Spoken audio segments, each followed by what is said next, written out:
What do the Gospels reveal about women in early Christianity? Hi, everybody. My name is Robyn Walsh. I'm a scholar of New Testament and early Christianity and part of Paths in Biblical Studies.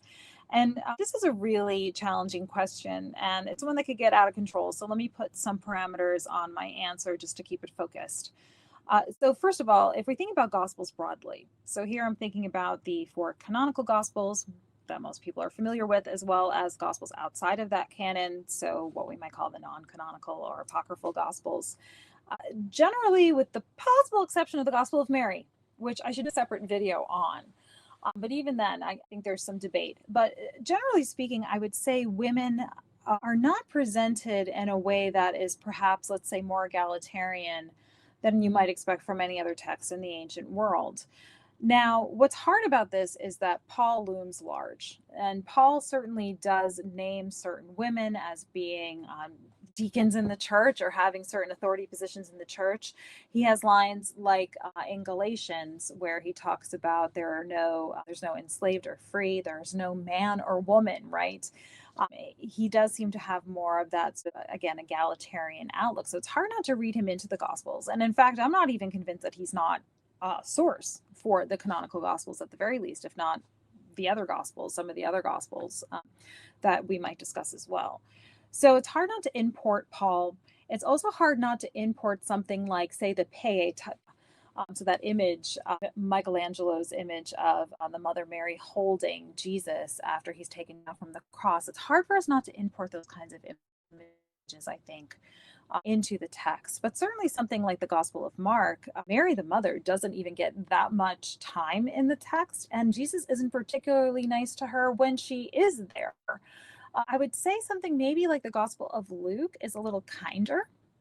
And again, Gospel of Luke is supposed to be well aware of Paul, according to scholarly ideas about the development of that gospel, especially if he's the author of the Acts of the Apostles, which really is starring Paul.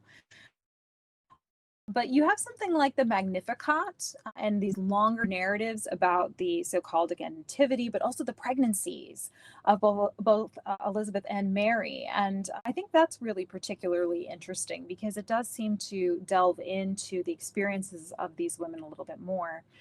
Now, if Mark is our earliest gospel, then that is an interesting characterization, not only because you don't get that infancy narrative, but also the gospel originally ended with the women going to the tomb to treat the body, which was the purview of women, being afraid and running away and saying nothing to anyone.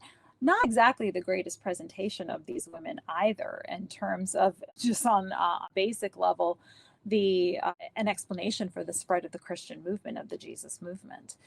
So I think women are still presented in a fairly traditional role. Even something like the Gospel of Matthew gives a very particular genealogy through examples from the Hebrew scriptures of women who had to go to extraordinary measures to give birth in extraordinary ways, sometimes in even devious ways, to make sure that God's intentions are seen through. And that helps to go some distance in explaining Mary's role. And then you have someone like Mary Magdalene, who was most likely a rich widow or someone who was able to sponsor Jesus's mission, who in the 6th century is recast by Pope Gregory as a sinful woman or the sinful woman. Sometimes she's also conflated, especially in movies today, with the woman caught in adultery. And that passage wasn't even in the Gospel of John to begin with, the adulterous woman, but just because of the proximity of the appearance of Mary Magdalene with someone like the sinful woman in the Gospels, that conflation of women in the text was seen as really unproblematic in the sense that this is a tradition and a false one that has stuck.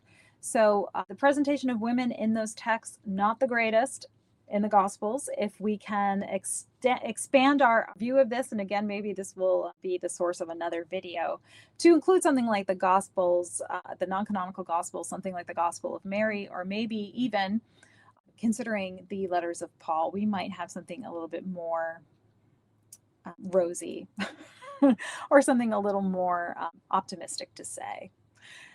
Check out bartehrman.com/BSA Learning if you would like to think more about these issues. That's bartehrman.com/BSA Learning.